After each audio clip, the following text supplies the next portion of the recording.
제목이 여러분 뭐였죠? 기억나세요? 믿음의 여정. 예, 믿음의 여정이죠. 그렇죠? Journey of Faith 이렇게 할 수 있는데, 자, 근데 한 가지 제가 말씀을 드리고 싶어요. 제가 다우존옥스에서 오늘 한 2시간 이상 차를 타고 이게 오게 되었잖아요. 그런데 그것도 어떤 범위 내에서는 여행이라고 볼 수 있겠죠. 그렇죠? 그래서 우리가 어떤 곳으로 떠나갈 때 그 여행이라고 하는데 그 범위가 좀 다른 것 같아요. 상황이 좀 다를 수 있는데, 예를 들면 한번 생각해 볼까요? 저같이 반나절 정도 짧게 오는 거, 그리고 잠깐 우리가 뭐 이렇게 잠깐 나갔다 오는 거, 소풍, 그런 거를 영어로 뭐라고 할까요? 피크닉. 그렇죠. 피크닉이죠. 자, 정답. 예, 잘하셨어요. 피크닉이에요. 그렇죠. 피크닉은 아주 짧은 여행을 이야기하는 거죠. 제가 반나절 여기 와서 말씀을 전하고 그리고 돌아간다. 이런 정도의 여행은 아마 피크닉이라고 할 겁니다. 그렇다면 제가 지지난주에 한 9일 정도 애틀란타에 또 집회가 있어서 한 2군데 교회를 방문하고 왔는데, 그 정도 한 일주일 정도의 여행은 뭐라고 영어로 할까요? 피크닉 말고 트래블, 그렇죠? 트립, 또 트래블 이렇게 말할 수 있겠죠, 그렇죠? 예, 그렇게 해서 제가 2주 동안 애틀란타를 갔다 왔어요. 기름값이 싸더라고요. 여기는 5불, 거기는 3불. 예, 기름값이 싸고 집값도 싸고. 하여튼 새로운 곳에 가니까 많은 것들을 보고, 더 놀라웠던 것은 한국 교회가 500개의 한국 교회가 있고 2,000명 뭐 이상 모이는 교회도 여러 개 교회가 있고 굉장히 뜨고 있더라고요. 예. 그런 모습들을 보게 되었어요. 그 여행을 통해서, 그 트래블을 통해서 저는 많은 견문을 넓히죠. 그렇죠? 그렇게 하고 있어요. 자, 그런데 제가 이제 말씀드리는 것은 뭐냐면, 오늘 제목인 여정. 여정도 여행이에요. 그런데 제 의미를 찾아보니까 이 여정이라는 것은 떠나기는 해요. 떠나는 시간이 정해져 있습니다. 그런데 돌아올 시기와 장소가 정해지지 않은 긴 여행. 그것을 journey, 바로 여정이라고 한다는 거예요. 그렇다면 여러분, 우리의 인생 어떻다고 봐야 될까요? 지금도 우리는 저마다 신앙의 여정 중에, 믿음의 길 중에 있는 줄로 믿습니다. 저는 또 저대로의 삶이 있죠. 제가 원래 신학 공부를 한 사람이 아니잖아요. 저는 대학에서 신문 방송학을 했습니다. 그리고 드라마 PD가 되는 게 꿈이었기 때문에 그 꿈을 이루어가면서 잘 가고 있었어요. 그런데 어느 날 느닷없이, 또 이제 오늘 말씀 중에 나오겠지만 처음부터 다 얘기하면 재미가 없잖아. 그래서 나오겠지만 어떤 상황 가운데 하나님이 떨기나무 앞에서 모세를 만나주신 것처럼 저를 만나주셨어요. 저를 만져주셨고, 그리고 저에게 큰 빛으로 임하셔서 제가 뉴욕으로 왔거든요. 그런데 거기서 영화 공부를 하러 왔던 저에게 하나님 만나주셔서 신학의 길로 가게 하고, 지금 이 자리에 서 있는지, 왜 서 있는지 저는 잘 모르겠습니다. 그런데 제 신앙의 여정, 그 전이 가운데 하나님이 역사하시고 개입하신 줄로 믿습니다. 이 자리에 계신 한 분 한 분 다 마찬가지예요. 지금 신학교 선지동산에 오신 분 중에 그냥 왜 여기에 앉아있는지 모르겠다. 그것은 자기의 여정을 아직 파악하지 못한 거고요. 정체성이 뭔지 혼란스러운 거예요. 그래서 가장 중요한 것은 신학교 졸업하는 학점이 중요한 것이 아니라, 신학교를 공부하는 동안 내가 왜 주님의 선지동산에 와 있는지, 그리고 내가 무엇을 해야 되는지, 이 시대에 이 어려운 난국 가운데 어떻게 신학도로서 또 목사로서의 삶을 살아가야 할지 깊이 고민해야 될 줄로 믿습니다. 그래서 낯선 곳을 여행하다 보면요, 많은 갈래길을 만나고 처음 생전 가보는 곳을 방문하기도 합니다. 그래서 혹자는 뭐라고 하냐면, 인간의 일생은 그 끝이 정해지지 않은 여행이다. 먼 여행길이다. 이렇게 얘기합니다. 동의하세요? 그런 것 같아요. 언제 끝날지는 아무도 알 수 없습니다. 어떤 사람은 단 한 번의 여행으로 자신의 삶이 송두리째 바뀌는 그런 놀라운 경험을 하게도 되고요. 또 오늘 말씀을 나누기 전에 제가 그래서 간단하게 여러분들에게 질문을 하나 드리고 싶습니다. 이 김재호 목사와 떠나는 신앙의 여정을 떠나기 위해서는 이 질문을 반드시 통과해야 합니다. 궁금하시죠? 예, 제가 드릴 건데, 자, 질문 드리겠습니다. 지금 현재 여러분의 신앙의 여정은 만족하십니까?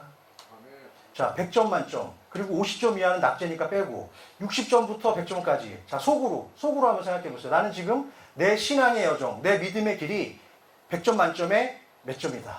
어떤 분은 88점, 어떤 분은 61점이 될 수 있는 분도 하나님 앞에 솔직하게 이야기하면 다 나옵니다. 왜요? 하나님이 우리에게 그런 통찰력을 주셨어요. 그렇기 때문에 지금 현재 내 삶이 어떤지 점수를 스스로 매길 수 있는데, 자, 만족하십니까? 아멘이 없어. 어떻게 하지? 주여, 만족하십니까? 근데 억지로 만족하면 안 돼. 총장님은 진짜 만족하신 것 같아. 너무 행복하시잖아. 얼마나 사랑이 많으시고. 그런데 정말 만족해야 돼요. 왜? 우리는 주의 자녀잖아요. 주의 은혜로 살아가잖아요. 그런데 내가 내 삶이 만족스럽지 않고 행복하지 않다면 그거는 큰 문제잖아요. 자, 그렇다면 자, 제가 또 한번 질문을 드리겠습니다. 여기 서 있는 전 오늘 처음 본 분이 대부분일 텐데, 자, 여기 서 있는 김재호 목사의 모습은 어떻게 보이십니까? 행복해 보인다. 박수. 아, 행복해 보이죠? I'm happy. 너무 좋아요. 그리고 고향에 오니까 더 좋아. 여긴 고향이죠. 선지 동사는 그 어디나 목사에겐 고향이에요. 저도 신학교 시절이 있었잖아. 배고픈 추운 시절이 있었고 어려운 시절이 있었어요. 그런데 선지 동산에 온다는 건 너무나 감사한 일이에요. 그래서 제가 사실 2주 전에 비가 많이 와가지고 줌으로 좀 하자고 그러시더라고요. 그래서 제가 극구 반대했어. 반드시 얼굴을 봐야 한다. 우리 학우들의 얼굴을 보고 하는 것이 마땅하다. 그래서 오늘 오게 된 줄로 믿습니다. 결론 중요한 건 뭐냐면 우리의 인생이 행복해야 돼요. 하나님은 우리를 그렇게 창조하셨기 때문인 줄로 믿습니다. 여러분의 인생이 신학교 때부터 나 이번 학기 또 어떻게 하나, 나 그만둘까 말까, 저 교수만 보면 미치겠어, 나 헬라어 저거 어떻게 하면 좋아. 여러분, 헬라어 아무 의미 없어요. 졸업하고 나니까 정말 단어 몇 개만 알면 돼. 하지만 졸업하기 위해서는 필요하다 안 필요하다? 필요해. 헬라어 교수님이 계세요? 우리 헬라어 교수님한테 잘해야 돼. 박수, 박수. 여러분, 참고로 제가 말씀드리자면 저는 아주사 신학교 나왔거든요. 그런데 제가 저를 가르쳤던 헬라어 교수님이 제 담임 목사님이었어요. 제 담임 목사님이 헬라어 교수였다고. 교회 가면 전도사, 학교 오면은 교수. 근데 매주 쪽지 시험 봐. 와, 이거 뭐 좀 봐달라고 할 수도 없고, 이거 담임 목사한테. 이거 어떻게 해? 공부하는 수밖에 없지. 어떻게 했는지 아세요? 학교 갈 때 새벽 3시에 갔어요. 그래가지고 밤새 여는 뭐 스타벅스나 이런 데 찾아가서, 왜냐면 아침 새벽 시간이 가장 집중이 되더라고. 그래가지고 거기서 쪽지 시험 본다고 그 과별로 시험 보잖아요. 그냥 외우고 막 몰라. 어떻게 쓸지도 몰라. 그냥 한글로 써가지고 외우면서 막. 그래가지고 시험 딱 보면 점수가 안 나올 때도 있어. 그런데 중요한 거는 통과됐다 안 됐다? 그 또한 지나가리라. 네. 그리고 마지막에 제가 이제 담임 목사였으니까 담임 목사님한테 제가 목사님 서로 간에 얼굴 붉힌 일 없도록 좀 부탁드립니다. 그랬더니 통과시켜 주셨어. 중요한 건 지금 담임 목회하는데 큰 의미는 없었다. 하시는 말씀을 드리고. 하지만 필요해요. 예, 원서를 봐야 될 때가 있기 때문에 여러분이 잘 배워야 되니까 오해 없으시기 바라고. 죄송합니다. 네. 하나 더 제가 또 질문을 드리고 싶은데, 여러분은 오늘 이 자리에 어떻게 나오셨습니까? 그냥 지나가다가 복도에 잘생긴 사진이 하나 붙어 있어서 아유 맨날 노인네들만 오다가 오늘 젊은 사람 오니까 좋다. 그래서 나오신 분 있습니까? 그걸 그렇게 되면 안 되겠죠. 다 자동차 타고 오셨죠. 걸어오신 분은 없을 것 같아요. 다 자동차를 타고 왔는데 그 자동차를 인도하시는 분은 바로 홀리 스피릿, 성령님인 줄로 믿습니다. 우리의 운전대, 우리의 발걸음, 우리의 모든 전 인생 가운데, 우리의 전이 가운데 성령께서는 단 1초도 동행하지 않으신 적이 없어요. 그 상황 가운데 우리를 이끌어 주셨고 오늘 이 시간까지 인도해 주신 줄로 믿는 분은 아멘. 그래서 든 생각인데요. 저는 그런 생각을 합니다. 이번에도 애틀란타 갔다 와서 느낀 거지만 프리웨이를 달리고 있는 자동차, 저 자동차는 참 다양하거든요. 그렇게 뭐 닛산부터 해서 뭐 별차들이 다 있고, 그렇죠? 그리고 많은 차종이 다녀. 요즘에는 또 사이버 트럭도 다니잖아, 그렇죠? 신기하더라고. 보다가 타고 날 뻔했어. 네. 그런데 그 모습이 마치 우리네 인생 같다는 생각을 하게 돼요. 프리웨이를 우리는 다 달리고 있어. 직진하고 있는 거야. 왜? 다 저마다 자기의 목표를 향해서 가고 있는 거예요. 그런데 두 가지 경우를 한번 산정해 볼게요. 프리웨이를 나갈 수 없는 차는 두 가지 경우를 당하는 거예요. 뭘까요? 고장이 났겠죠. 고장이 나면 갓길에 세워야 됩니다. 그게 빵꾸가 났으면 떼우면 돼. 큰 문제 아니야. 우리의 인생도 마찬가지죠. 어떤 사람은 간단하게 다쳐서 다시 일어나는 사람도 있지만 어떤 사람은 회복 불가능한 암에 걸려서 목숨을 다하는 사람도 있습니다. 그러면 그 엑짓으로 나갈 수가 없어요. 자, 그 다음 또 한 가지 어떤 게 있을까요? 고장 말고 큰 사고겠죠. 사고가 나가지고 경미한 사고면 끝날 수도 있지만 아주 큰 사고일 경우에는 그 엑짓을 나갈 수가 없는 것입니다. 그래서 그 우리의 인생이 내 마음대로 지금까지 살아온 것 같지만 그렇지 않다는 거예요.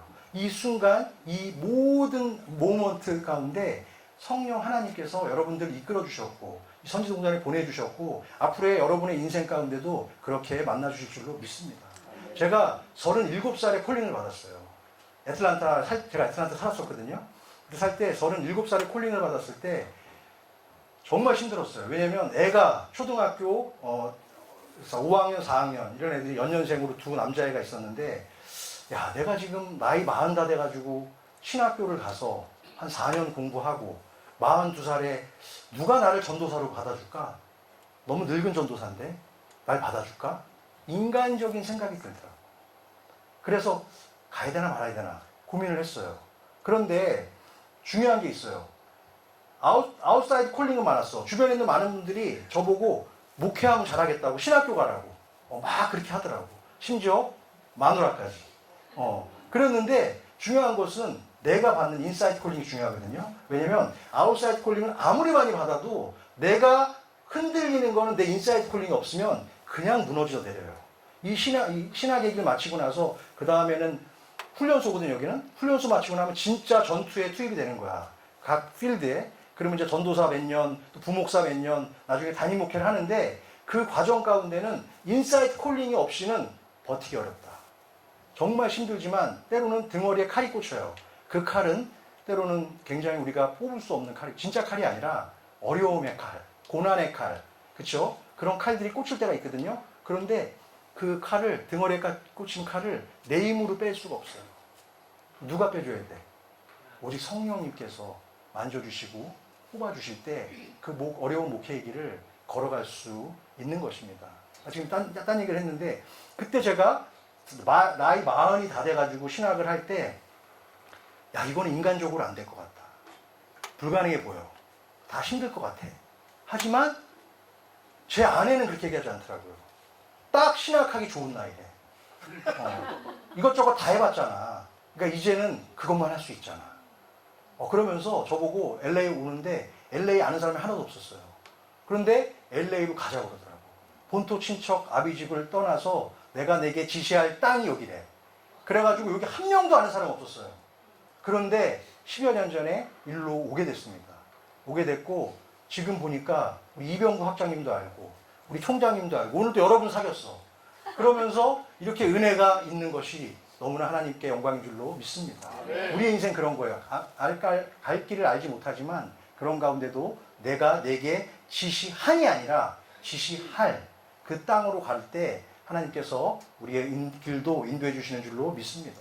그래서 오늘 제가 시작하면서 아까 헬라어 교수님 계셨는데 헬라어 단어를 하나 얘기해야 돼. 중요하지 않다고 했지만 중요해. 그래서 중요해. 자, 설교 역설입니다. 자, 오늘 하나를 꼭 기억하셔야 돼요. 헬라어 단어 아주 간단한 거야. 시간이라는 헬라어 단어 혹시 아세요? 시간. 네? 그렇죠. 자, 시간이라는 헬라어 단어가 두 개죠. 크로노스라는 단어가 있고요. 그 다음에 카이로스라는 단어가 있어요. 자, 그런데 크로노스는 보통 뭐라고 하죠? 세속의 시간. 그렇죠? 세속의 시간을 우리가 크로노스라고 하고 카이로스는 하나님의 시간을 카이로스라고 그래요. 지금 그렇다면 우리가 지금 하나님의 말씀을 듣기 위해서 모든 걸 뒤로하고 이 자리에 모여있다 예배당에. 그럼 어떤 시간일까요? 카이로스의 시간이죠. 내가 운전하면서 가고 있는데 찬양을 들으면서 할렐루야 노래 부르고 있다. 어떤 시간일까요? 카이로스의 시간이겠죠. 세속의 시간을 살고 있지만 하나님과 동행하고 있는 거예요. 그런데 크로노스는 그냥 바빠, 정신없어. 하나님 좀 잊고 살아. 그냥 열심히 살아가는 거야. 그런데 이게 잘 안 외워져.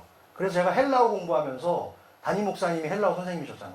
그래서 제가 터득한 게 있어요. 뭐냐면 크로노스는 세속이잖아. 그러니까 우리가 카톡 보낼 때 어떻게 하죠? 유치하면 크크크 하잖아. 크크크. 그러니까 세속의 시간은 유치한 시간. 크크크. 그래서 크로노스. 그 다음에 우리가 감탄하거나 막 좋을 때 어떻게 해요? 이거 하잖아. 그때 어떻게 감탄대. 그러니까 하나님의 나라 이렇게 아름다워. 그러니까 카이로스. 절대 안 까먹어. 자, 다시 한번 해보겠습니다. 복습해 보겠어. 자, 세속의 시간, 하나님의 시간. 아, 할렐루야. 헬라어 쉽죠? 하시면 됩니다. 오늘 본문 속 주인공인 아브라함인데요. 그 전에 먼저 누가 나오냐면 아브라함의 아버지가 나옵니다. 아브라함의 아버지의 이름은 데라예요. 그리고 그에게는 삼형제가 있습니다. 자, 아브라함, 그 다음 나홀, 하란. 이렇게 삼형제가 등장을 하고 있어요. 그런데 안타깝게도 어떤 이유인지 모르겠는데 데라의 아들 중에 하란이 셋째인지 첫째인지 둘째인지 막 분분한데 저는 잘 모르겠습니다. 잘 모르겠고 세 번째로 나왔으니까 막내 아들로 할게요. 자, 막내 아들 하란은 어떻게 돼요? 갈대아 우르에서 원인을 알 수 없는 죽음을 당했다라고 성경은 기록하고 있습니다. 여러분, 어떤 죽음이었을까요? 아비보다 먼저 죽은 아들의 죽음, 그 데라의 감정은 어땠을까요? 참 슬펐을 것 같습니다. 저도 제 아들이 둘이 있는데 만약에 저보다 먼저 그 둘 중에 한 명이 간다라고 생각한다면 상상하기가 싫어요. 그런데 아브라함의 아버지 데라는 그런 일을 겪었습니다. 그리고 어떤 사정인지는 모르겠지만 삼형제 중에 나홀은 고향에 남기로 결정을 했어요. 그러면 나홀은 죽지도 않았는데 왜 아버지 일행과 함께 먼 길, 자, 하란을 거쳐서 가나안으로 가는 그 긴 여정, 그 여정에 나서지 않고 아들 나홀은 남았을까? 제가 찾아봤거든요. 그런데 주석에 나오는 여러 가지가 얘기가 있지만 제 주석, 김재호 목사의 주석은 애인이 생겼을 거다. 애인이 생겨서 아버지 저는 애인과 함께 나불랍니다. 가십시오. 이러지 않았을까 하는 생각을 해보게 됩니다.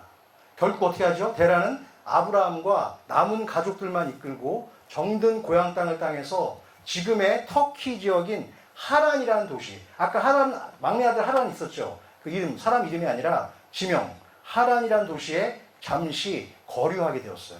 그걸 제가 지도로 한번 준비해 왔는데 지도 한번 보여주시죠. 네, 보이세요?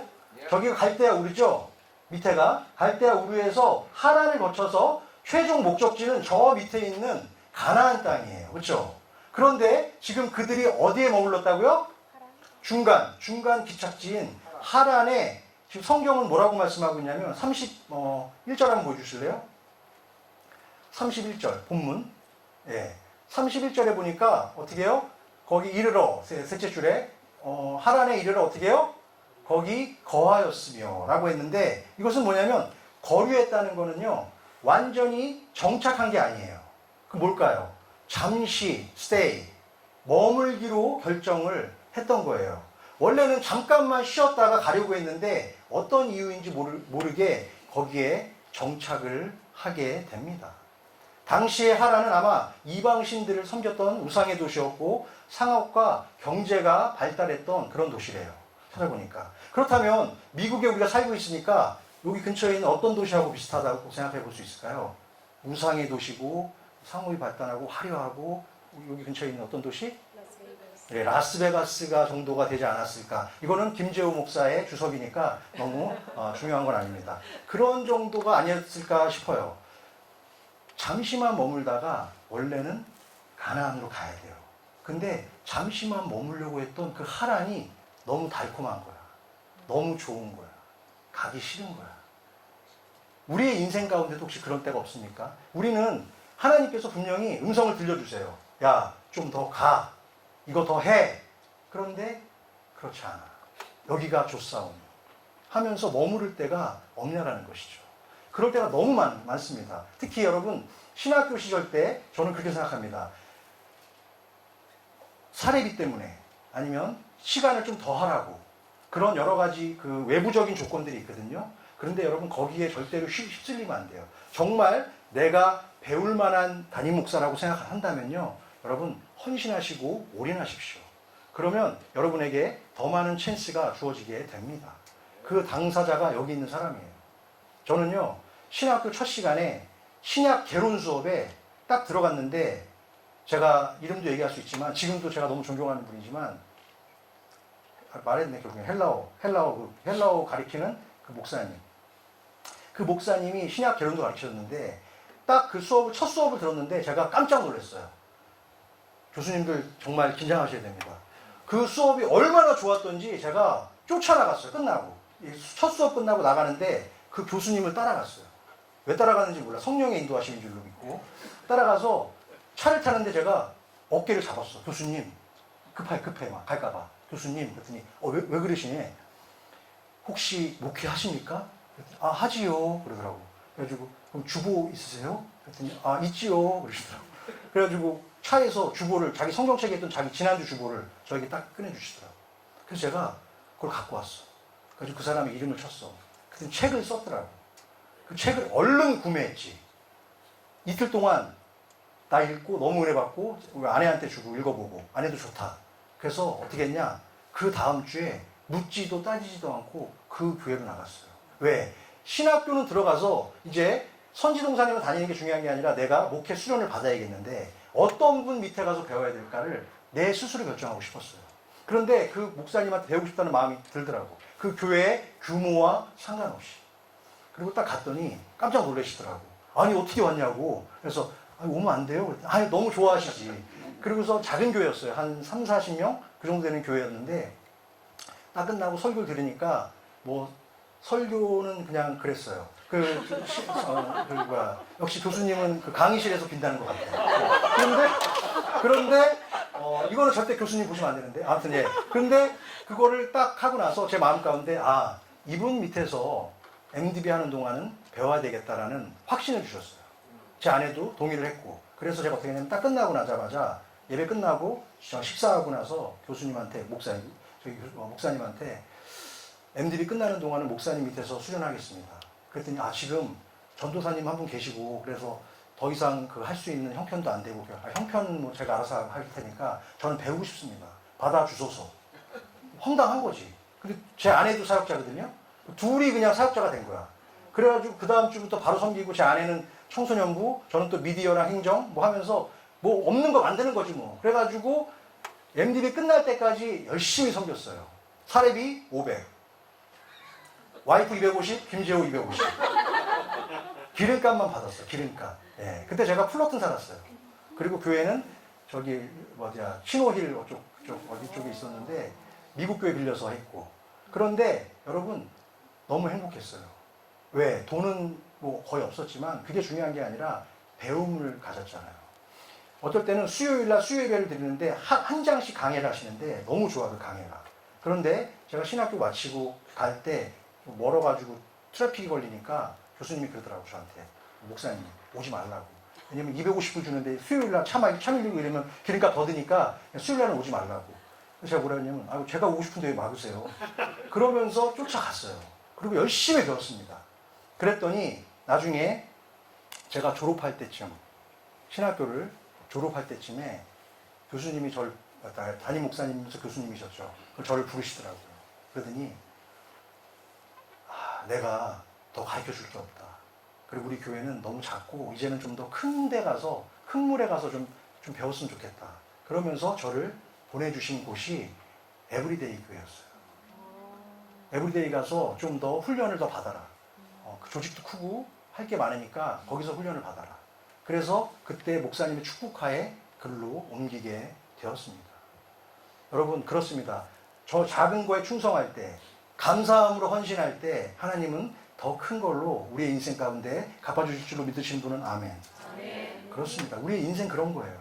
그 상황 가운데 하란에 잠깐만 머무는 게 아니라 그냥 잠깐 머물고 가야 되는 거죠. 가야 되는데 아브라함의 아버지 데라는 너무 좋았어.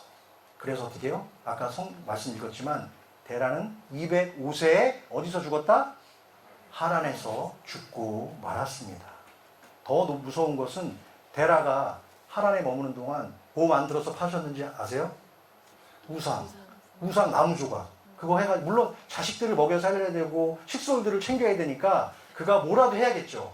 그럼 많은 게 있는데 뭐 야간 청소나 하든지 뭐 이것저것 많잖아. 그런데 왜 하필이면 우상을 조각해서 그렇게 팔았을까? 그 모습을 봤던 아브라함의 모습은 어땠을까요? 우리 아버지가 왜 저러나 하는 그런 생각을 하지 않았을까 하는 생각을 해보게 됩니다. 아브라함은 참신이신 여호와의 존재가 무척이나 궁금했고 하나님을 간절히 만나고 싶었을까요? 안 만나고 싶었을까요? 아마 만나고 싶었을 겁니다. 결국 그래서 아버지 데라가 죽자 그는 이제 우상의 땅을 떠나서 어떻게 해요?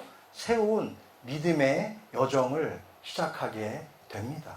어쩌면 우리의 인생도 데라의 가정과 전혀 다르지 않다고 저는 생각합니다. 하나님을 만나면 축복의 근원이 되지만 내 생각대로, 내 뜻대로, 내 소견에 옳은 대로 살아가면 그것은 엉뚱한 길을 가고 소중한 인생을 낭비할 수밖에 없는 것입니다. 그래서 여러분, 우리 하나님과 동행하는 믿음의 여정, 아까 뭐라고 그랬죠? 하나님의 시간은 뭐라고 그랬죠? 카이로스. 그 카이로스는 어떻게 시작될까요? 자, 본문 1절 한번 보시죠. 12절, 12장 1절. 1절 상반절에 보니까 이렇게 되어 있어요. 여호와께서 아브라함에게 어떻게 하되? 이르시되. 여기서 주목할 사실이 있어요. 자, 여러분, 아브라함이 하나님을 찾아갔어요? 아니면 하나님이 아브라함을 찾아왔나요? 하나님이 아브라함을 찾아왔죠. 전능하신 하나님께서 친히 아브라함을 택하시고 부르셨다는 사실입니다. 그렇다면 한번 생각해 볼까요? 최초의 인간 아담이 죄를 짓고 숨었을 때 아담이 죄를 고백하면서 하나님을 찾아갔나요? 아니면 숨어있던 아담에게 내가 어디 있느냐 하면서 하나님이 부르셨나요? 하나님이 불러주셨습니다. 죄악에 빠진 세상을 물로 심판하시기 전에 하나님이 의인 노아를 먼저 만나 주셨습니다. 하나님은 구약의 선지자 모세도 불타는 떨기나무 가운데 만나 주셨습니다. 다윗도 자신의 인생 가운데 가장 힘들고 고통스러운 바로 그 순간에 하나님은 찾아와 주셨고 그에게 산성과 요새와 바위가 되어주신 줄로 믿습니다. 신약에 와서도 마찬가지입니다. 여러분, 주님은 방황하던 12명의 제자들을 일일이 한 분 한 분 다 만나주셨고 그들의 이름을 불러주심으로 그들이 12제자가 된 줄로 믿습니다. 주님을 핍박했던 대적했던 사울도 다메섹으로 가는 도상에서 강한 빛으로 주님을 만나주셨고 사울이 바울되는 역사가 일어난 줄로 믿습니다. 더 중요한 건요, 사실 저와 여러분들도 하나님께서 존귀한 자녀로 다 부름받은 줄로 믿습니다. 저의 인생이 그랬습니다. 저는 정말 극심한 크로노스의 삶을 살던 사람이었어요. 세속의 삶을 살던 사람이었어요. 저희 가정은 하나님을 전혀 모르는 가정이었어요. 심지어 어떤 가정이었냐면 여러분 혹시 아세요? 남녀호랑개교? 남녀호랑개교가 일본 불교예요. 일본 불교. 젊은 분들은 잘 모를 텐데 남녀호랑개교가 뭐냐면 요만한 그 조그만 거 있죠. 이런 거 돌리는 거.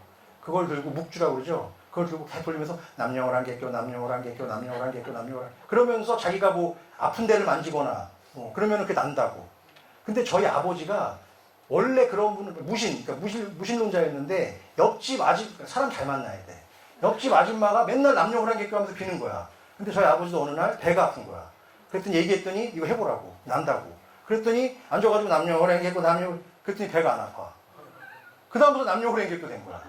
이거 어떻게 하면 좋아? 근데 어렸을 때 제가 그런 가정에서 자랐고요. 할아버지가 계셨는데 할아버지는 제가 어떻게 깼냐면 할아버지랑 같이 한 방을 썼는데 자다가 갑자기 확 깨는 거야. 왜?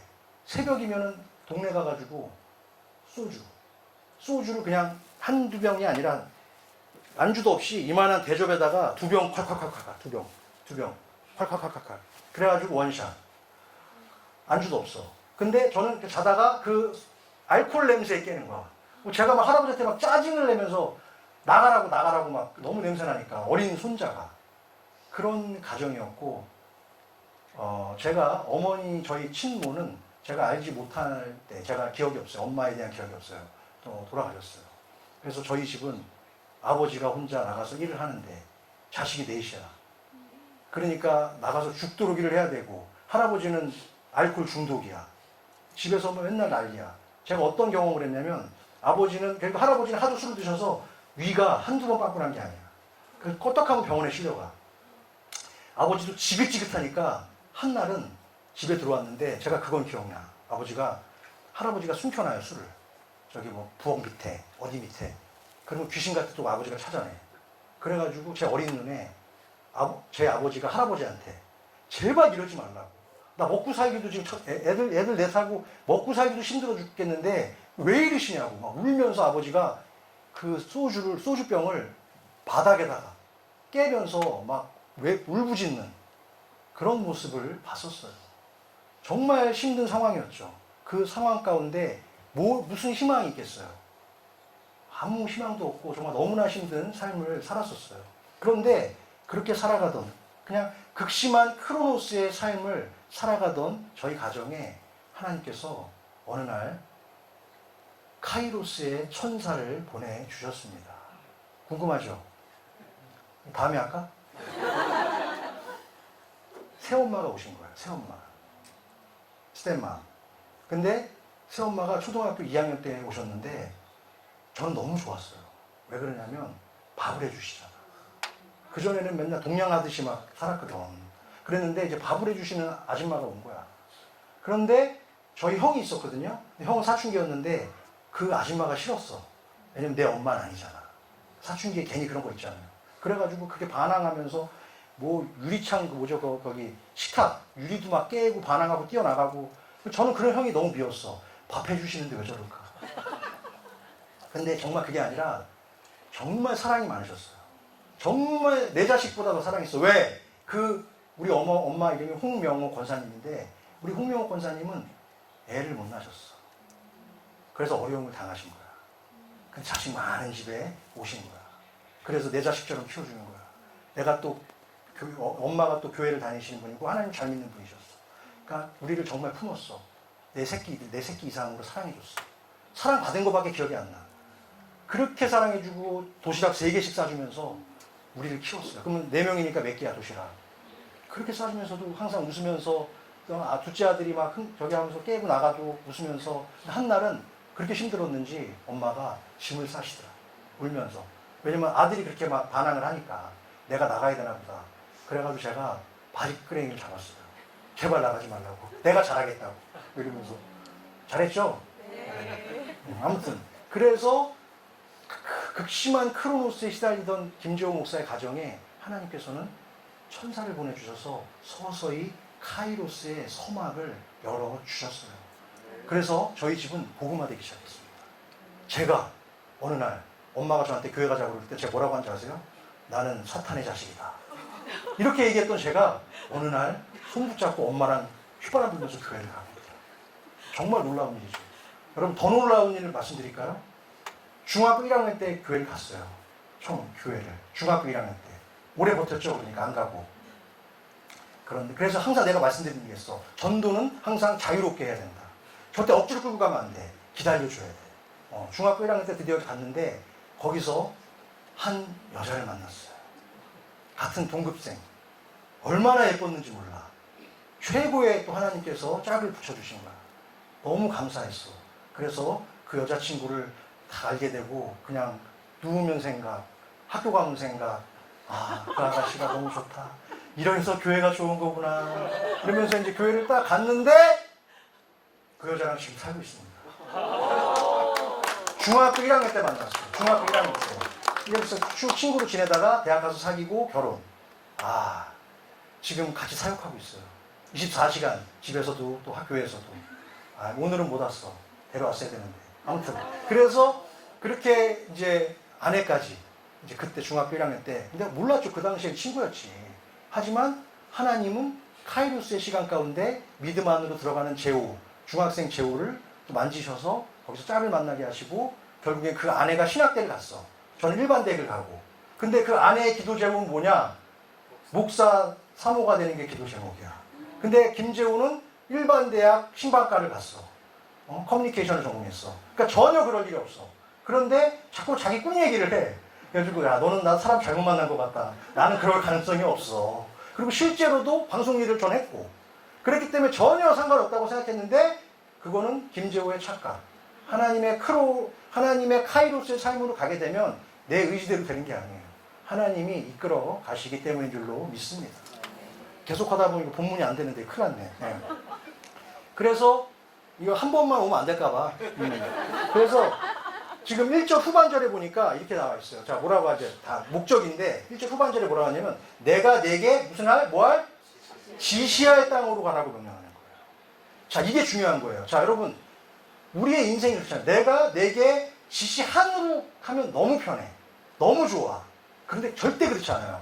하나님은요 굉장히 공평하신 것 같지만 때로는 얌체야. 절대 공짜로 안 해요. 없어. 공짜가 없어. 지시하리라는 건 뭐냐면 너도 이만큼은 해. 이게 분명히 있는 거거든요. 근데 그 액션 안 하잖아요? Nothing. 저는 그거를 많이 경험합니다. 그리고 신학생들 중에서도 그런 오류를 범할 때가 있어요. 지금 당장 보이는 베네핏, 옵션, 그것 때문에 내가 가고 안 가고를 결정하는데 그거는 세상의 옵션이에요.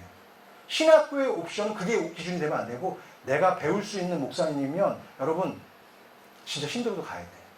가가지고 거기서 배우세요. 예수님의 방식이잖아요, 그게. 예수님이 제자들 배울 때 뭐 있었나요? 그런 거 아니거든. 정말 그렇게 해야 돼요. 그렇게 지시할 땅으로 우리가 움직일 때 하나님의 역사가 일어나게 될 줄로 믿습니다. 그래서 여러분 뭐라고 그러죠? 이제 그냥 떠나는 게 아니라 어떻게요? 본토 친척 아비집을 떠나래. 그 얘기 뭐냐면 여러분 가장 가까운 것, 내가 하나님을 섬기기에 방해되는 것, 그런 모든 요소로부터 분리되고 떠나라는 말씀입니다. 저는 그 애틀란타에서 콜링을 받았을 때 제가 떠나지 못했던 게 있어요. 그게 뭐냐면 그때까지도 담배 이 정도 하면 알아야지. 꼴초였어. 꼴초. 교회는 다녔어. 교회에서 젊은 구역의 그 구역장으로 너무 잘 됐어. 구역이 막 그냥 막 번창해서 40명. 그리고 담임 목사님이 그 이제 20명으로 나눴더니 얘네들 막 교회 안 나온대. 김재호 구역장한테 다시 오겠대. 그래가지고 막 교회 계속 60명 나중에 막 너무 번창하니까 목사님 부르더니 김집사 신학해. 내가 학비 내줄게 신학해. 이렇게 된 거야. 근데 중요한 건 그때도 뭐야? 딱 예배 끝나고 집에 가는 길에 못 견뎌. 집까지 못 가. 중간에 빠져나가서 차 대놓고 뒤에 숨어서 이때는 박 집사님이 안 보겠지? 교수님이 이러면서 아유 주여 이거는 습관이야. 근데 너무 깊이 했던 거지. 그리고 이것도 못 버렸어. 그런데 참 희한한 건 뭐냐면 제가 또 보수적인 또 신앙을 갖고 있나 봐. 아웃콜링이 막 오는데 인사이드 콜링에서 이게 튕겨나가는 거야. 이거랑 이거 해결하지 않으면 가면 안 돼. 그건 말이 안 돼. 그건 하나님이 이름 욕되게 하는 거야. 이 마음을 자꾸만 주시는 거야. 그래서 버텼지. 주님 저는 그 길 안 갑니다. 이게 더 좋사오니. 이게 훨씬 좋사오니. 그러면서 계속 버텼어요. 그러던 어느 날 사단이 나고 말았습니다. 저에게 그때 아웃콜링을 줬던 분이 누구냐면 애틀란타 연합장로교회 여러분 잘 모르실 거예요. 정인수 목사님. 정인수 목사님 교회 제가 나갔어요. 그런데 어느 날 그분이 저한테 또 콜링을 줬고 근데 어느 날 애틀란타에서 제일 큰 몰이 있어요. 몰 오브 조지아라고. 거기 들어가는 입구만 엄청 30개가 넘어. 그런데 제 아내랑 애들 둘 나이키 신발을 사주러 갔어. 갔는데 거기에 들어갈 때 제가 항상 아내한테 보내는 사인이 있어요. 뭐냐면 이렇게 하면 와이프는 알아. 담배 피겠다는 얘기인지. 그러면 애들 데리고 들어가라는 거야. 난 나중에 들어갈게 이거 하고 이거야. 그리고 이제 들어갔어 와이프는. 들어갔는데 그 한 군데에서 딱 담배 꼬나물고 다 기분 좋게 이제 식구땡 하고 있는데 갑자기 저기서 나 아는 사람이 걸어오는 거야. 누구지? 그리고 딱 봤어. 문체로 누구지? 정인수 목사님.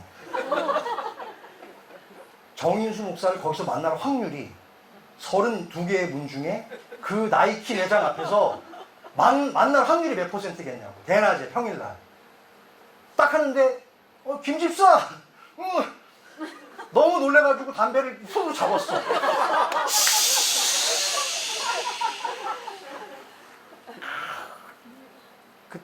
이것도 디는 것도 디는 거지만 이 냄새 어쩔 거야. 와 너무 창피한 거야. 저한테 막 신학가라고 했던 분인데 나는 이러다 걸린 거야. 근데 지금 생각해보니까 하나님이 만나게 하신 거더라고. 어떻게 거기서 만나냐고. 그래가지고 김집사 이러면서 막 다가오고 안아주려고 그래. 난 막 담배 내면서 쩔어 있는데 이걸 막 손도 좀 들고 있고. 내가 한 발짝 뒤로 갔어요. 근데 또 다가와. 또 한 발짝 뒤로 갔어. 또 다가와. 또 한 발짝 뒤로 가는 순간 베드로가 생각이 나더라고. 베드로. 닭 울기 전에 어떻게 해나 그거. 그래가지고 저는 죄인입니다 이런 상황인데 그 아들이랑 같이 왔거든. 아들 선교. 아들 이름이 선교 보내야 된다고 이름 선교를 줬어. 선교 아들 이름.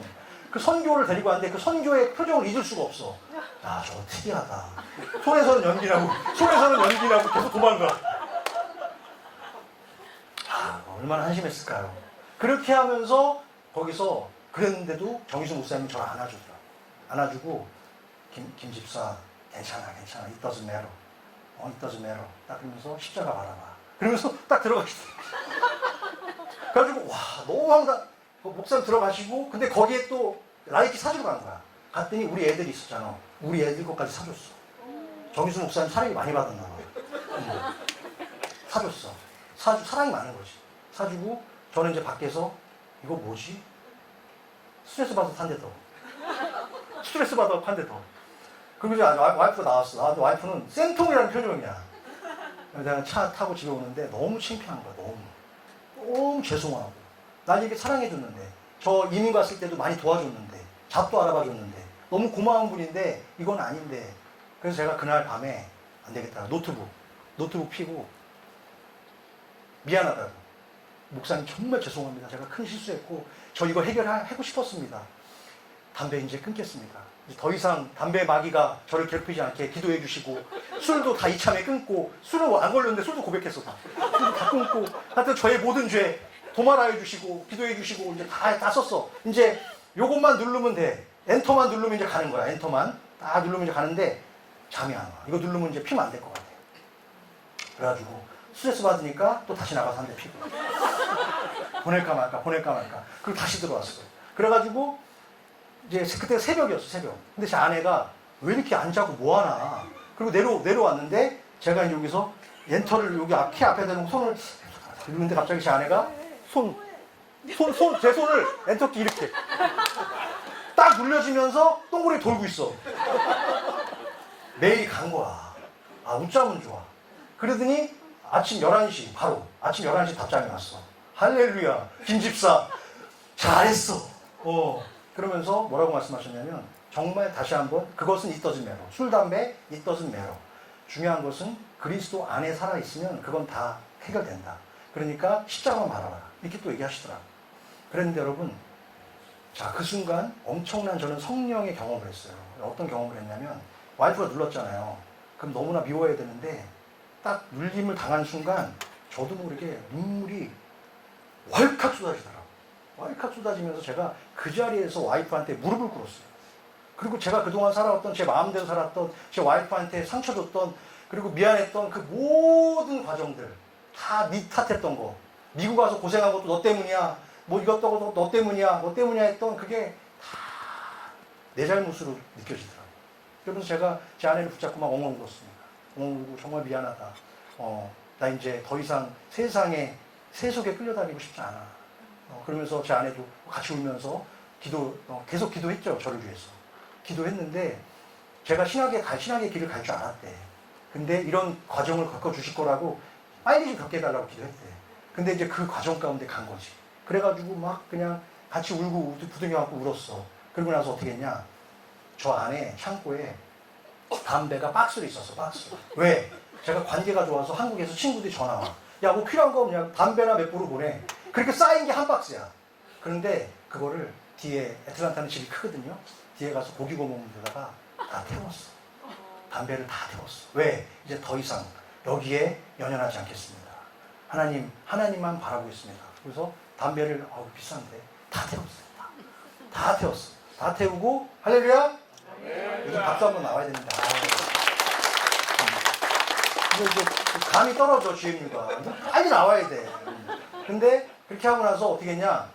그 다음에 이제 와이프가 술은 어떻게 할 거야? 술 해결해야지. 근데 비싼 양주가 몇 개 있어. 100만 원 이렇게 되는 거. 이제 이거 좀 아까워. 근데 다 하수구에 버린 다른 건 다 버렸어요. 웬만한 싼 거는 다 버렸는데 비싼 거는 3개는 이제 놔뒀어. 아 이거는 좀 근데 저기 박 집사님 좋아하시는데 드릴까? 한 대 맞고 와이프한테 한 대 맞고 그리고선 다 부어버렸어. 다 부어버렸어. 그렇게 하나님께서는 저를 떠남과 분리의 역사 속으로 이끌어 주셨습니다. 여러분 그렇습니다. 죄악의 도시였던 소돔과 고모라를 떠나야만 했던 아브라함과 조카 롯의 경우도 그랬습니다. 그렇게 했을 때 하나님이 역사하십니다. 죄로 물든 노예와 속박의 땅, 그 땅 애굽을 떠나야 했던 모세와 이스라엘 백성들도 마찬가지였습니다. 신앙의 자유를 찾아서 영국을 떠나서 대서양을 건너온 청교들의 삶도 저는 다르지 않다고 생각합니다. 아브라함처럼 언제든지 주님이 떠나라고 한다면 본토 친척 아비집이라 할지라도 우리는 그 음성에 따르고 순종해야 될 줄로 믿습니다.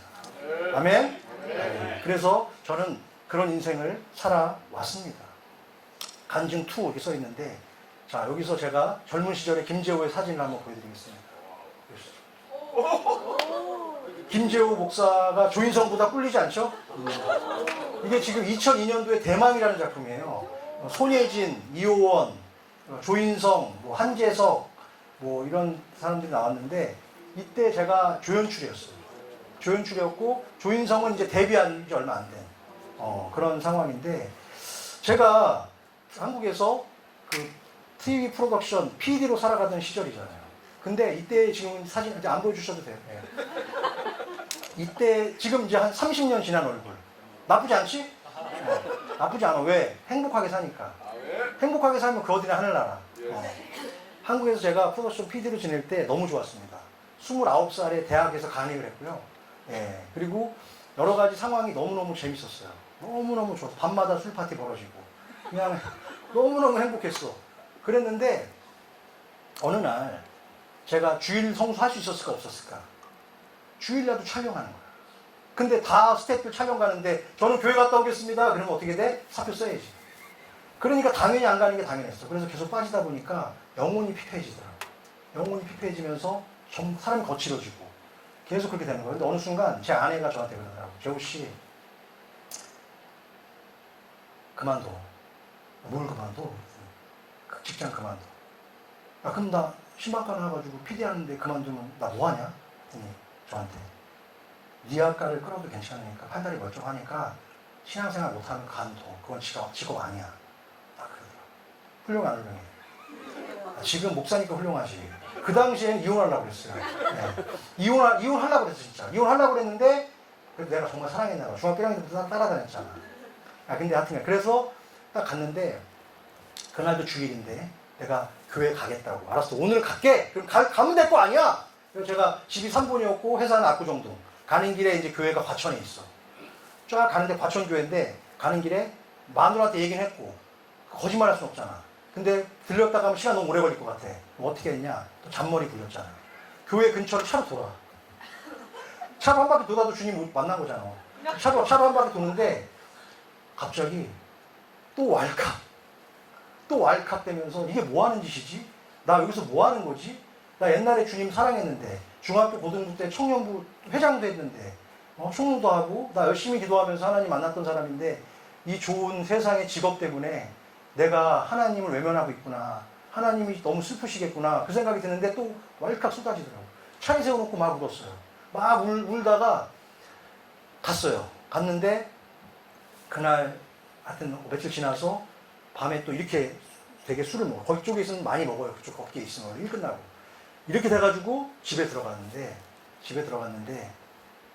김종학, 제가 고민했어요. 고민하다가 김종학 감독님한테 제 사수였던 김종학 감독님한테 감독님 저 아무래도 제 아내가 너무 싫어해서 회사를 관둘 수도 있을 것 같습니다. 이렇게 얘기를 했어요.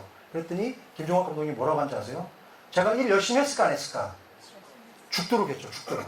그랬더니 저는 그만두면 안 되는 직원이야. 근데 뭐라고 했냐면 저한테 이렇게 말씀하셨어요. 재호야, 내가 네 인생 책임질게. 그 얘기는 김종학 프로듀서는 다음 대표가 될 수도 있는 거야. 모르는 거잖아. 내가 네 인생 책임진대. 그래도 한 잔 들어갔는데다가 사장님한테 그 얘기 들었지. 기분 좋아가지고 이제 택시 타고 왔어요. 와가지고 집에 딱 들어갔는데 아내가 기다리고 있더라고. 몰래 들어갔는데 기다렸어. 걸렸지. 그래서 나보고 또 이렇게 살 거냐고 그러더라고. 근데 제가 뭐라고 그랬냐면 술 취한 상태로 감독님이, 김종학 감독님이 내 인생 책임진대. 그럼 전 좋아할 줄 알았어. 책임진대! 할렐루야! 그랬는데 제 아내가 뭐라고 한지 아세요? 재호씨, 정신 차려, 술 깨. 누가 누구 인생 책임져? 누가? 우리 인생 책임지시는 분은 하나님 한 분밖에 안 계셔. 왜 그래? 정신 차려, 술 깨. 그리고 바로 한 대 맞고 잔 것 같아. 그런데 여러분, 지금 그 저희 인생을 책임지겠다고 하셨던 김종학 감독님은 살아계시지 않습니다. 몇 년 전에, 좀 오래됐죠. 한 10년 된 것 같은데 작품이 어려워지고 회사가 어려워지면서 자살로 생을 마감하셨습니다. 연탄불 피고. 만약에 제가 제 인생이 그분이 저를 책임진다고 말은 했을지 모르겠습니다. 하지만 그것은 인간의 말에 불과한 겁니다. 그것은 허공에 울리는 진동에 불과한 거예요. 그런 약속은 영원하지 않습니다. 하지만 하나님의 약속은 영원한 줄로 믿습니다. 그것을 믿는 자들이 우리는 바로 크로노스가 아니라 카이로스의 삶을 살아가는 줄로 믿습니다. 그러기 위해서 어떻게 해요? 우리에게는 연단의 시간이 필요합니다. 고난의 시간이 필요합니다. 그 상황들을 견뎌내야 합니다. 지금 신학교 다니시면서 아유 내가 뭐 나중에 저처럼 어떻게 뭐 전도사는 할 수 있을까? 뭐 할 수 있을까? 여러분 시작도 안 하면서 그런 말 하지 마세요. 그건 자격도 없습니다. 더 적극적으로 어프로치 하시고요. 또 정말 찾아가야 됩니다. 여러분 그렇게 할 때 하나님께서 어떤 약속을 주셨나? 자 2절입니다. 2절 상반절. 빨리 끝내야 되는데 너무 길었어. 자 2절 상반절이 뭐죠? 하나님은 아브라함에게 어떻게 하겠다? 큰 민족이 되게 하겠다라고 말씀하고 2절인데 12장 2절 2절 말씀 한번 왔죠? 자 아브라함이 어떻게 해요? 큰 민족을 이루게 하겠다라는 약속을 주셨죠. 그렇죠? 여러분 그렇습니다. 순종의 길을 가게 되면 하나님은 반드시 우리에게 큰 민족이 될 수 있는 또 그러한 역사하심을 주시는 줄로 믿습니다. 그리고 두 번째로 아브라함께서 약속하신 것은 뭐죠? 너의 이름을 어떻게 하겠다? 창대하시겠다고 합니다. 원래 다 아시겠지만 아브라함이 아니죠. 아브라함의 이름의 뜻은 뭐였죠?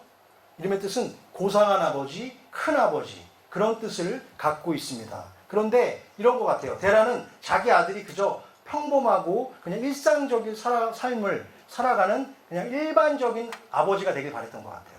그래서 아브람이라는 이름을 지어줬는데 어떻게 돼요? 나중에 17장에 가서 그렇죠? 제가 참고구절 준비했는데 17장 5절에 가서 어떻게 해요? 하나님은 아브라함의 이름까지 바꿔가면서 너를 창대하겠다는 약속을 지킨다는 것이죠. 한번 같이 읽어볼까요? 시작.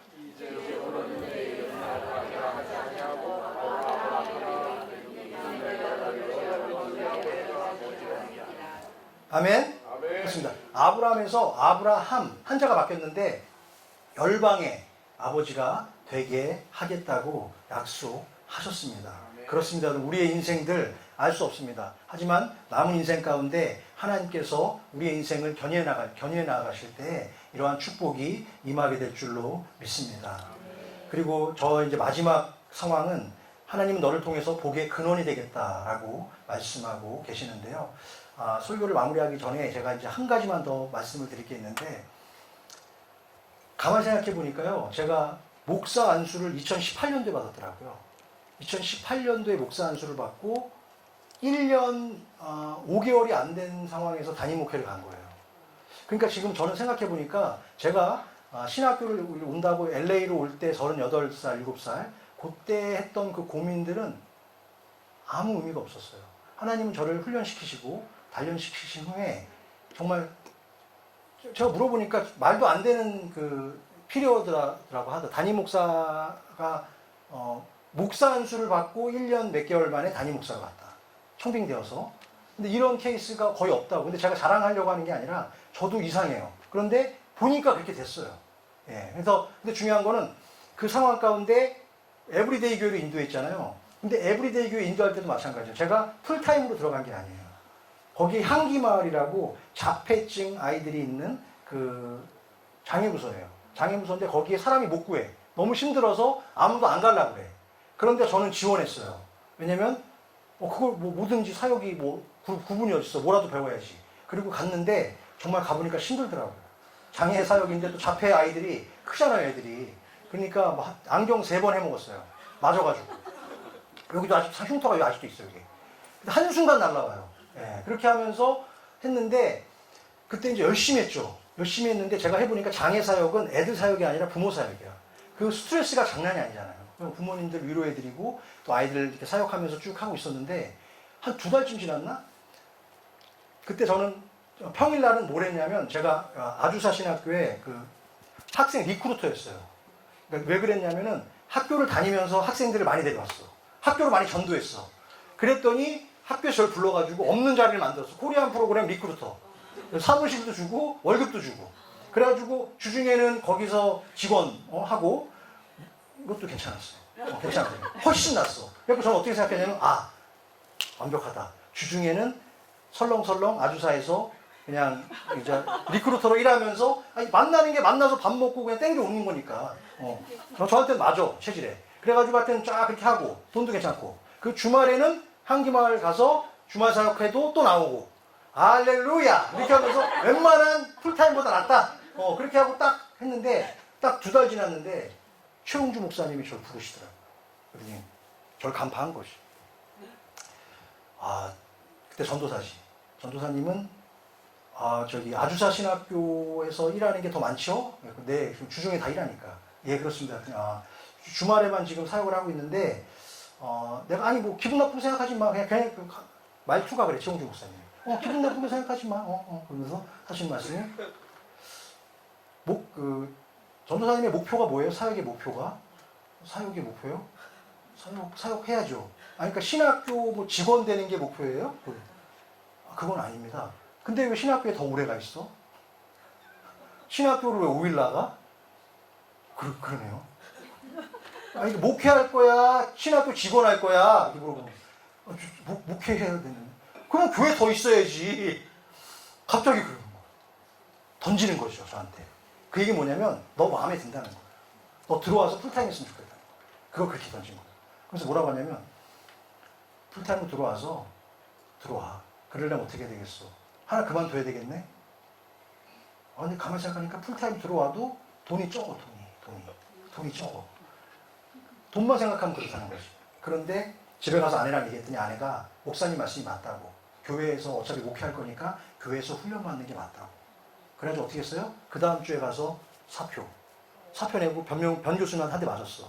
하여튼 변 교수님 너무 예뻐했지 저를. 꼭 필요한 사람이었어 학교에. 그만두고 이해해 주셨죠. 이해해 주셨고 그리고 풀타임으로 들어와서 하게 된 거예요. 그런데 그때 제가 여러분들 한 가지 말씀드리고 싶은데 제가 파트였잖아요. 주말 파트 한기마을. 근데 목사님 저를 풀타임으로 부른 게 뭔지 아세요? 화요일 날 오전에 거기는 풀타임이 한 10명 가까이 되니까 에브리데이 큰 교회잖아요. 오전에 8시 반인가 9시에 사역자 회의를 하는데 파트는 원래 참석을 안 해. 그냥 풀만 한다고. 근데 저는 갔어. 누가 얘기를 안 해줬기 때문에 당연히 가야 되는 줄 알고 당연히 얘기 좀 해주지. 얘기를 안 해줘. 커뮤니케이션 안 됐나 봐. 그래서 저는 당연히 간 거야. 딱 당당하게 앉아있어요. 근데 전부 다 풀타임 목사님들이 쟤 여기 왜 앉아있지? 딱 앉아있어요. 그랬더니 어떤 분이 딱 오더니 여기는 파트타임은 안 오셔도 됩니다. 딱 그러더라고. 그래서 제가 뭐라고 하냐면 파트지만 회의 참석하면 안 됩니까? 그랬더니 괜찮아요. 그러더라고. 딱 왔는데 최홍주 목사님이 저한테 네, 일단 회의는 다 했어요. 회의는 딱 하고 끝나고 나서 따로 부르더라고. 근데 여기 저기 안 와도 된다. 화요일 날은 괜찮다. 딱 그러는 거예요. 제가 뭐라고 하냐면 목사님 지난주 주말 장애 사역이 어땠는지 저도 목사님께 보고 드리는 게 마땅합니다. 목사님이 허락하시면 나오고 싶습니다. 너무 마음에 드는 거야. 그 태도가 너무 마음에 드는 거야. 표정 보고 알잖아. 목사님이 이런 놈이 물건이 왔구만. 이런 표정이더라고. 그러더니 제가 나오겠습니다. 나와. 오늘 밥 먹고 가. 뭐 이러시더라고. 그러더니 어떤 일이 하나 더 있었냐. 제가 한기마을에 따로 있거든요. 근데 애들이 이제 큰데 얘네들이 이제 큰 볼일을 보고 휴지를 막 그냥 뭉치채 놓을 때가 있어요. 근데 거기 꽉 막혔는데 그때가 크리스마스였어. 크리스마스 지금 부사역자들 모여가지고 오 반가운 하면서 막 하고 있는데 연습하고 있는데 저는 거기에 막혀가지고 막 물이 넘치는 거야. 똥물이 넘치는 거야. 이거 어떻게 하냐고 좀 한기마을 행사해야 되는데 그래가지고 뻥뚫어로 해보고 장갑 끼고 손 집어넣고 막 하는데 이게 안 돼. 그래가지고 어떻게 했냐 부엌에 가가지고 뜨거운 물 있죠. 뜨거운 물 이빨 끓여가지고 두통 들고 와가지고 유튜브 보니까 부어보래. 뜨거운 물 계속 붓다 손 뒤고 막 그러면서 막 이러고 있는데 아마 제가 안 보였는지 어땠는지 모르지만 그 향기마을이 따로 떨어져 있는데 거기 불이 켜져 있으니까 담임 목사님이 아마 지나가다가 아니 일부러 들렸는지 아니면 누가 거기 있다더라 했는지 몰라. I don't know. 근데 신 목사님 오신 거야. 근데 거기서 제가 화장실에서 아 뜨거! 에이 이거 뭐야! 에이 냄새나! 이러면서 막 이렇게 하고 있는데 뒤에서 다 보고 있었던 거야. 난 못 봤지. 딱 하더니 저한테 그러는 거야. 일로 전도사님 일로 할로. 아 뭐 하는 짓이야. 똥도 아이 지금 사람 부른 플러밍 불러갖고 하면 교회 에브데이가 뭐 돈이 없는 교회도 아니고 플러밍 불러갖고 하면 되는데 왜 이렇게 고생을 해 사역자가 똥 묻혀가면서 크리스마스 날 제가 뭐라 그랬냐면 목사님 플러밍 부르면 돈 들잖아요. 제가 좀 해결해 봐야죠. 도저히 안 되면 제가 부르겠습니다. 마음에 들어 안 들어?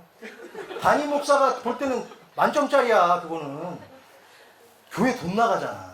그거 1불이든 5불이든 다 성도들의 피 같은 헌금 아니야. 그거 아껴야지. 그렇게 얘기했더니 희 목사님이 그 다음 주에 풀타임에 너 직원 할 거야 뭐야. 그래가지고 풀타임이 됐어요. 풀타임이 딱 됐는데 딱 되고 나서 풀타임 됐잖아. 딱 되고 나서 이제 나 저한테 파트타임 안 오셔도 됩니다 했던 사람이 뻘쭘한 거지 이제. 그리고서 열심히 했어요. 열심히 하고 교구 몇 개 맞고 그 다음에 향기마을 이렇게 하는데 그 교구를 맞는데 너무 열심히 하니까 관계가 너무 좋아지는 거야. 막 너무 좋아져. 그래서 주일날 막 이제 그 권사님 보는데 막 박 권사님한테 이 권사님 이래가면서 막 이제 막 하다 하면서 실수도 했지만 아무튼 막 해가지고 이제 친해지니까 6개월 딱 지나더니 6개월 딱 그 교구 맡은 지 6개월 지났는데 최 목사님 딱 부르시더라. 그러더니 교구 오늘부로 그만둬라. 제가 뭐 실수 박 권사님 이 권사님에서 실수 걸린 거 아니야? 그랬더니 그게 아니라 관계가 탁월하다. 관계가 탁월해서 내가 거기 배우라고 보냈는데 가르쳐줄 게 없고 배울 게 없고 담임 목사인 내가 김 목사한테 배워야 된다. 절반만 배웠으면 좋겠다. 당신의 그 관계식을. 그러면서 이제 그만하고 이제 나이가 찼으니까 40대 중반쯤은 나가야 되지 않겠냐. 그러니까 한 3년, 앞으로 한 3년 남았으니까 청년부에 가서 금요예배, 주일 4부 예배 설교가 계속 있으니까 설교 준비해라. 그러면서 청년부로 보내시더라고요. 3년 딱 끝나고 나니까 어느 날 사역자 회의 때 저한테 하산하라. 진짜로. 더 이상 가르쳐줄 게 없고 이제는 나가서 개척이 됐든 청빙이 됐든 뭐 어디든 내가 서포트할 테니까 가라. 그래가지고 제가 나간 거예요. 박수 한번 해서. 그래서 중요한 것은 뭐냐면 오늘 마지막 축복처럼 어떻게 해요? 너는 복의 근원이 되라고 했어요. 그래서 이 신학교에서 배운 여러분들이 어느 나라, 어느 지역에 가든 복의 근원이 될 줄로 믿습니다. 그래서 지난 마지막인데 진짜 마지막인데 괜찮죠? 빨리 끝내야 돼? 저 지난 연말에 제가 목사가 되고 담임 목회가 되고 나서 저희가 후원하고 있는 이용일 선교사님이라고 태국이 아니라 중국 소수민족 이수족이라고 소수민족이 있는데 미얀마 국경 위에 있는 그 도시인데 제가 직접 갔어요. 왜 갔냐? 저희가 좀 후원하고 있는데 제 마음 가운데 올해 저희 교회 중점 사역으로 거기에 교회를 하나 져줘야 된다는 마음을. 왜? 거기는 우리가 천막 치고 하는 거야. 교회가 없어서 해발 2000m에 사람들이 있는데 천막을 치고 하고 있더라고요. 제가 마음이 너무 쓰라린 거야. 마음을 주신 거지. 그래서 제가 그 대신 뭐냐면 제가 최홍주 목사님 배운 게 있는데 큰 돈을 할 때는 직접 가보고 판단하라. 그 말만 듣지 말고 직접 가서 봐라. 그래서 제가 직접 간 거야. 가서 딱 돌아보니까 여기에 교회를 해줘야 되겠다는 마음이 들었어. 자, 얼마면 됩니까? 25,000불. 자, 들어왔어. 1월달부터 성도들한테 선포했어. 우리 교회 중국교회 하나 합시다. 각 가정당 250불 이상씩 다 내고 저는 1,000불 냅니다. 담임 목사는 1,000불 내. 그렇지만 250불 이상씩 내고 합시다. 그래가지고 지금 2만 불 모였어. 한 달 반 만에 2만 불. 2만 불 모였는데 어차피 25,000불 안 차면 교회 돈 넣어서라도 보낼 거야. 근데 중요한 건 뭐냐면 그 가운데 지금 해발 2000m에 있는 이수족, 그 소수민족의 교회를 세워지는데 크로노스의 삶을 살고 있었던 김재호 목사, 남녀어린개교 했던 김재호 목사의 가정에서 홍명옥 권사님을 보내주셔서 복음화시키고, 그리고 이제 목사가 돼서 그 중국 소수민족교회 25,000불짜리 교회를 저어질 수 있게 된 것, 그것이 바로 크로노스에서 카이로스로 가는 우리 성도의 삶이 되어야 될 줄로 믿습니다. 여기 계신 모든 분들 다 그러한 삶을 사시기를 주님의 이름으로 축복합니다.